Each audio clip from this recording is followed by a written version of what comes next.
안녕하세요. 조진영 목사입니다. 제가 기독교 신앙의 기초적인 내용들을 하나씩 나누면서 우리가 교회 안에서 겪고 있는 문제들에 대해서도 같이 고민하는 그런 영상을 몇 개 올렸는데요. 많은 분들이 본 영상일수록 단골로 등장하는 댓글이 목회자들에 대한 비판이었어요. 저는 사실 평생 한 교회만 다녔거든요. 그래서 많은 목회자를 만나보지 못했고, 또 제가 경험했던 목회자분들은 거의 믿고 따를 만한 분이었어요. 그래서 제가 목회자의 길을 들어서는 데에 긍정적인 영향을 주신 분들도 있고요. 그런데 목회자에게 실망하고 상처받았다는 댓글들을 보면서 이 목사의 직을 잘 감당하지 못하는 분들이 생각보다 많구나, 이런 생각을 하게 됐고, 또 저 자신도 더 스스로를 돌아보면서 경각심을 가져야겠다라는 생각을 했습니다. 근데 한편으로는 이 목사의 역할 자체를 아예 잘못 알고 계시는 분들도 계신 것 같았어요. 그 댓글을 읽어봤을 때 정말 목사에게 기대해야 하는 것이 무엇인지에 대한 기준이 너무 다 제각기구나 라는 생각을 하게 됐습니다.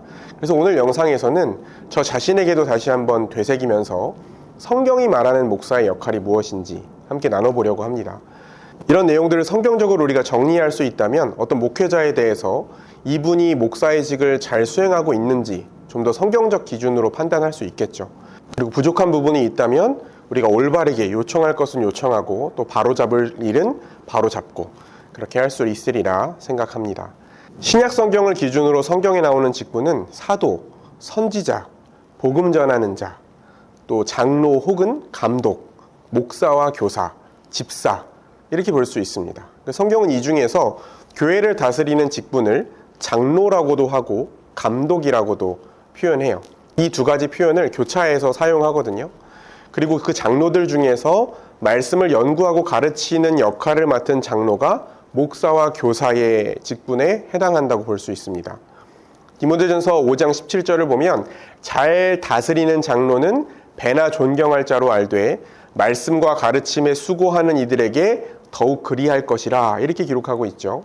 그리고 디도서 1장을 보면 바울 사도가 그레데 섬에 디도를 남겨둔 이유가 장로들을 세우게 하려는 것이었는데, 9절을 보면 믿은 말씀의 가르침을 그대로 지켜야 하리니 이는 능히 바른 교훈으로 권면하고 거슬러 말하는 자들을 책망하게 하려 함이라, 이렇게 말했어요. 그러니까 목사와 장로는 교회를 다스리는 직분인데, 어떤 식으로 교회를 다스리냐면 하나님의 말씀을 기준으로 권면하고 책망하는 방식으로 교회를 다스린다는 거예요. 그래서 이 목사와 장로는 우리가 교회에서 보통 세례교인들, 공동의회 회원들이 투표를 해서 선출하지만 본질적으로는 누가 세운 겁니까? 목자장이시고 교회의 머리이신 우리 주 예수 그리스도께서 그리스도를 대신해서 주님의 양무리를 돌보고 그리스도의 말씀대로 교회를 다스릴 수 있도록 목자로 세운 직분이 바로 목사와 장로입니다. 그렇기 때문에 목사에게 가장 중요한 직무는 하나님의 말씀을 연구하고 가르치는 일이에요. 그래서 우리가 목사를 판단할 때의 가장 첫째 되는 기준은 설교나 교육을 할 때 하나님의 말씀을 신실하게 전하고 가르치고 있는지, 성경 66권을 통해서 하나님께서 우리에게 말씀하시고자 하는 그 하나님 나라의 복음을 분명하고 풍성하게 전하고 있는지, 이걸 가장 먼저 봐야 됩니다. 그리고 목회자들도 자기 스스로를 돌아볼 때 이것을 가장 중요한 기준으로 삼아야 돼요. 성도들에게 어떻게 살아가야 될지, 인생의 기로에서 무엇을 선택해야 될지 권면하고 교회를 이끌어갈 때 그 방향이 오직 하나님의 말씀에 근거하고 있는지를 분별해야 된다는 거예요.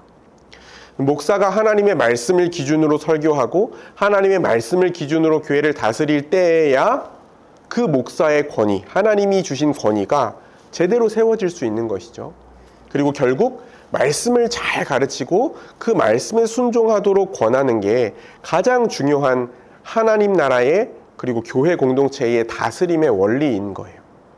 그러니까 목사는 성도에게 유익한 모든 진리를, 성경에 나온 모든 진리를 무엇이든지 전하고 가르치기 위해서 온 힘을 다해야 되고, 그것이 사람들이 듣기 불편해하는 내용이라고 하더라도 거리낌 없이 전하고 가르칠 필요가 있는 것이죠. 제가 댓글을 볼 때에 목사들은 자기는 하지도 않으면서 말만 한다, 이제 말을 그만해야 된다, 실제적인 생활에 적용할 만한 이야기보다 너무 원론적인 이야기만 늘어놓는다. 너무 성경에서 말하는 얘기, 너무 영적인 얘기들만 이야기한다. 성도들의 형편을 너무 고려하지 않는다. 이런 뉘앙스의 댓글들이 많았는데요. 물론 이제 목회자들이 그런 부분까지 다 커버해서 성경에 있는 내용들을 현실에 다 녹이고 또 삶에서 실천하면서 전하면 가장 좋겠죠. 그것이 가장 이상적인 모습이겠지만 우선 기본적으로 목사는 성경을 연구하고 올바르게 가르치고 그 말씀을 기준으로 권면하고 교회를 세워가는 직분이라는 사실을 염두에 두고요.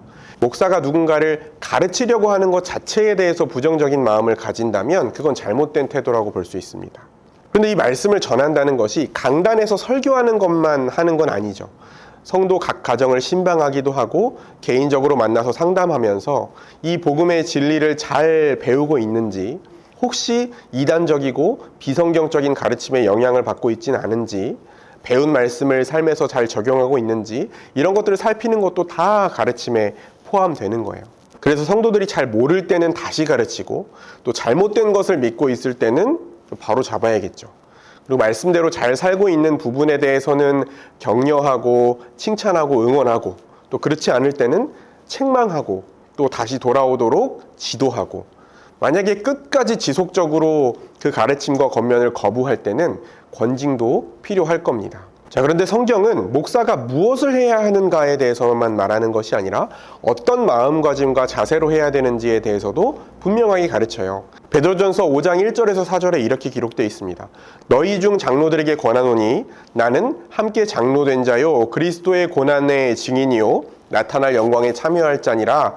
너희 중에 있는 하나님의 양무리를 치되 억지로 하지 말고 하나님의 뜻을 따라 자원함으로 하며 더러운 이득을 위하여 하지 말고 기꺼이 하며 맡은 자들에게 주장하는 자세를 하지 말고 양무리의 본이 되라. 그리하면 목자장이 나타나실 때에 시들지 아니하는 영광의 관을 얻으리라. 이렇게 얘기했습니다. 여러분, 여기에 중요한 내용이 다 나오죠. 목사는 자기의 뜻대로 하는 것이 아니라 하나님의 뜻대로 교회를 다스려야 된다. 이렇게 말합니다.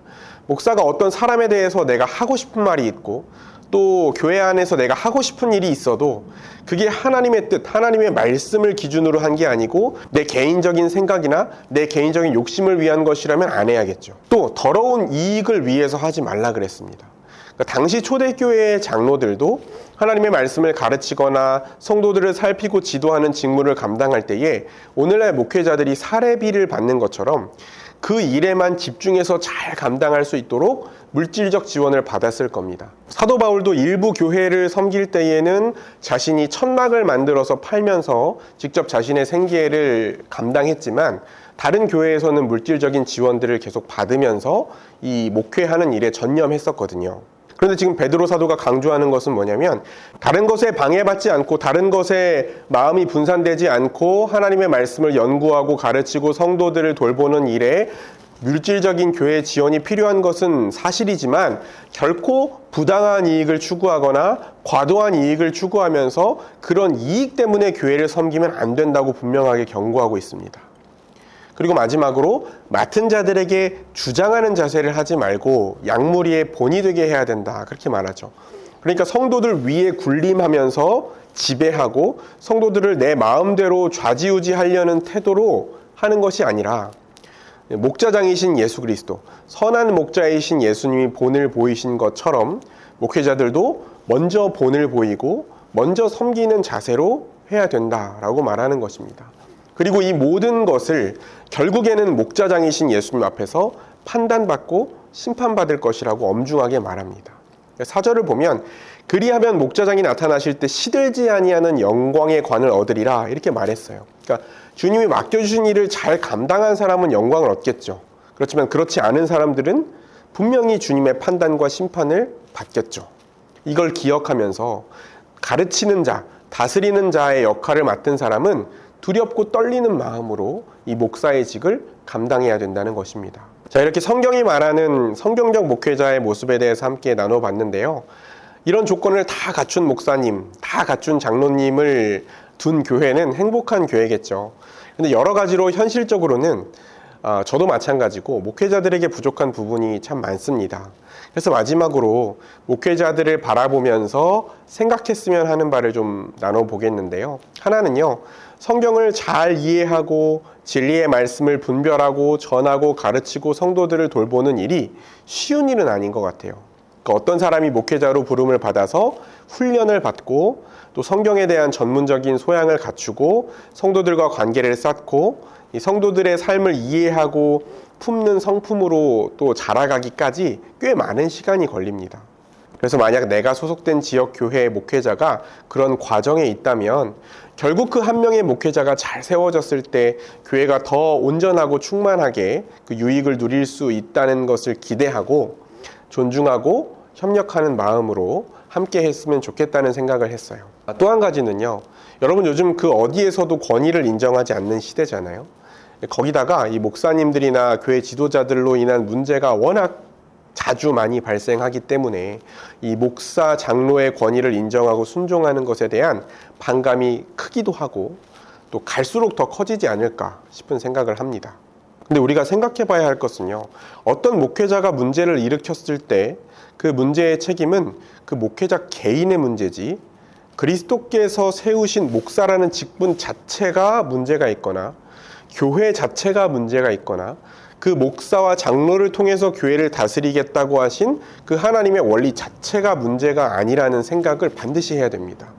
이 둘을 분명하게 구분하고 한 목회자의 잘못에 대해서는 분명하게 판단하고 징계하고 책임을 묻되 이래서 직분을 없애야 된다.